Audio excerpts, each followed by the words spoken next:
you guys got everything that you expected to get from this fight between Showtime, Shawn Porter, and Terrence Bud Crawford. It's hard because I am so competitive that I'm very proud of him and for him and the job that he did tonight. And it's really hard for me to go away. I want to fight again. I want to fight right now. It was the same thing when I fought Errol Spence. When my name wasn't called as a winner, I wanted it the same night. And I know it's gonna take some time for this feeling to go away. And as this feeling goes away, I'll probably be more proud of myself and everything that I did through the course of the night. But here we are. Not where I expected to be tonight. So with that said, I'll allow you guys to ask me whatever you want to ask. And Kevin. Hey, Shawn. How badly were you hurt at the finish there, and did you disagree with the stoppage? You know what? I understand my dad's position, and he saw. I took too many shots right there, clean, and it's not the Porter way. That's not what we do. It was bad defense. Hands were down, and I think part of me is just wanted to get back and was careless, and then the other part of me was a little out of it and not able to defend myself quick enough. Again, I understand what my dad's position was there. I didn't expect it though, but when I saw it, I was okay. Shawn, one last thing, maybe Kenny, you can chime in. How do you think Crawford would do with Spence if that were his next fight? How do you think that they would match up? You were in there with him. Terrence is, everything, you kind of use that word different, and different describes the way somebody is, and you're not really being able to describe exactly what they are, so you say that they're different. And that's exactly what Terrence Crawford is to boxing.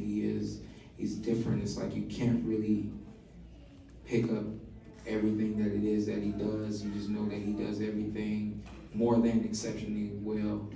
I felt like in the fight with Errol Spence Jr. going 12 rounds, I felt like it was not as tough as fighting Terrence Crawford. So hopefully that answers that. Kenny, you want to answer? Shawn, take us through a little bit of the 10th round as you came out. How did you feel you were doing on the scorecards? And just take us through that a little bit. What's up, TC? I wasn't quite sure actually, and I think this is one of the first fights that my dad he didn't have the, you're up, you're down. We didn't have any of those conversations. We literally going round by round. My dad did an excellent job in the corner. Gave me some really good instruction and some really good adjustments to make as well. I think my execution was there, but my consistency wasn't there. But through the 10 rounds that we had gone, I really wasn't sure where the score was. There were some rounds that I felt like were definitely mine, and then there were some other rounds where, I get hit a little bit more than usual against Terrence Crawford. So, I automatically feel like, that's not my round. So I really wasn't sure where the score was. My dad didn't really give me a score. I think he was more so focused on let's take this round by round and let's stay focused and let's beat this man. And we didn't get it tonight. Did you feel it was a little bit of a flashback for you to the Spence fight? I believe same thing, right? 10th round. You know what? I didn't until being in the background and someone saying, hey, when did that happen? And I was like 10th round, exact same thing. You know what I mean? So no flashbacks. I did the best I could to stay in the moment and do the best I could in the moment, but. Collectively, I spoke with Barry just very shortly in the back room, and we agreed that I didn't get him uncomfortable the way I intended to, and I let him find his comfort zone and work in it. And it's just what you cannot do against Terrence Crawford, and I allowed that tonight. Too much. I allowed that too much tonight. I got two questions, Bob. First of all, you've been with Terrence Crawford a very long time. What would you rank this in terms of the difficulty of fight that Terrence had tonight, Bob? Looking back on his whole career, I would say this is the most difficult. Kenny, I have one more question for you. I saw the highlights, we didn't get to really see the exchange. What were the first words you told your son after you entered the ring? Because you were pretty adamant as the second knockdown happened. I saw you immediately jump up to the ring post that you wanted the fight stopped. So as you got to Shawn, what words were exchanged between you two? That's it. That's it. I said, that's it. We're done. That's it. Did he argue with you at all?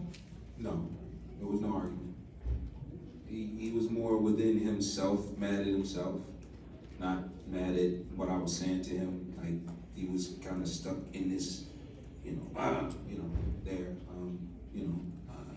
as he went down and he, slammed his hands on the canvas, he's pissed at himself, not at me, no, so. Shawn, over here. In the beginning, he started off fighting conventional, and then he switched to his regular southpaw situation. How did you assess that as you were going into the fight? Were you able to deal with that properly in the beginning? Yeah, we trained basically southpaw for him. We knew that a majority of the fight by him would be fought southpaw, and we know that that's where his comfort zone is as a southpaw. So there were a few times where he switched during the fight, and there was no thing. I think we handled that accordingly the way we always do. And the switch really wasn't a problem. I think it was just more so me. I was a little hesitant tonight, and I don't think I kept my foot on the gas pedal enough.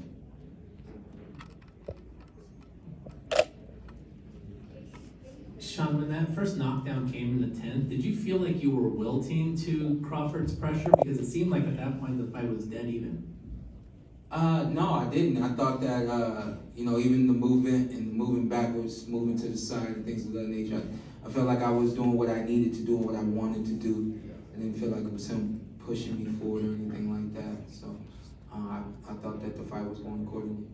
You've literally fought everyone, and look, I mean, the heartbreaking scene of you pounding that canvas at the end of the fight, there was a lot of anguish there. You've done everything. Do you think you'll be back, or could this be it for you, or what are the reasons to continue your career having fought everyone like you have? Yeah, you know what? It's a great question, and I kind of expected that question because of fighting everyone. I'm prepared to retire. I was prepared to announce my retirement tonight. Win, lose, or draw, even if it was a draw, they were telling us we were gonna have to do it again. I was not gonna do it again. I'm announcing my retirement right now.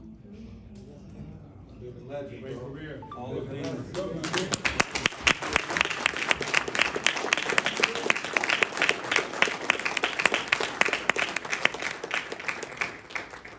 One of the guys I admire in this sport is Andre Ward, and I heard he had me up on the scorecard, so shout out to Andre Ward. One thing, I kind of hang on to every word that Dre says. I really admire him and everything that he's been to this sport. And we were in the back room about to do Tyson Fury, Deontay Wilder 3. Someone comes up to him, all of the talk about Ward Canelo. And they said, "Come on, champ, you got one left in you." And he said, "Why can't I just have one more left in me?" And the guy was confused. Meanwhile, I'm like, you said it all right there. Why do I have to continue? Why can't I just have one more in me and save it? Why can't I just have one more in me? I think a lot of times the way that this sport has gone, you guys expect us to fight for 15, 20 years. You expect us to, you said, we hope he leaves this game with his health, but you never really know. I've been fortunate enough to be in some really big fights, against some really good guys, and always have my health at the end of the night. And with that being said, I knew that Errol Smith Jr. was going to be my last fight. I knew that in 2017, I think it was, when he won his championship fight. And I said that he would be the last one I fought. And after we fought, I felt like there was something else, and something else was Terrence Crawford. I said, win, lose, or draw, it doesn't matter. I've given this sport a great deal, from the training to the competition, and then more training. And you know, with that being said, after you fought everybody at the top, what more do you do? I'm not going to be a gatekeeper. You would look at the 4 losses and would assume that, well, you know, he could be a gatekeeper. Now, that's not the life that I want to live. I've never wanted to live the life of a fighter who fought into his 40s. Quiet as it's kept, we wanted to fight when we wanted to end this when we was 30. We talked about that, and 34, and now's the time. Kenny, that being said, at that point in your life, you made a stoppage that knowing that this was probably going to be his last fight, you didn't want to. He didn't know, unless he had feelings of some sentiments of his own, but this is a conversation we haven't had. What was he planning on telling him? Now. Kenny, also, had there been, I think there's about a minute and a half left in the 10th round, had there been less time in the round, would you still have stopped it after the second round? I plan on stopping it. Can you hear me? Yes. I plan on stopping it going into the fight. Already knew this. What if there had been less time left in the round? Like, say, Didn't matter. If I saw what I saw, that was my plan. Okay. Well, first of all, everybody loves Shawn. Thank You you. know how hard you work. And the other thing is this. I commend your father for stopping the fight. Most people are criticizing your dad. But I think you and your dad, I know your relationship, I mean, are so close. No one knows what goes on with you guys. And I think that when your dad said it's over, I think that you basically said, yes, Dad, let's go.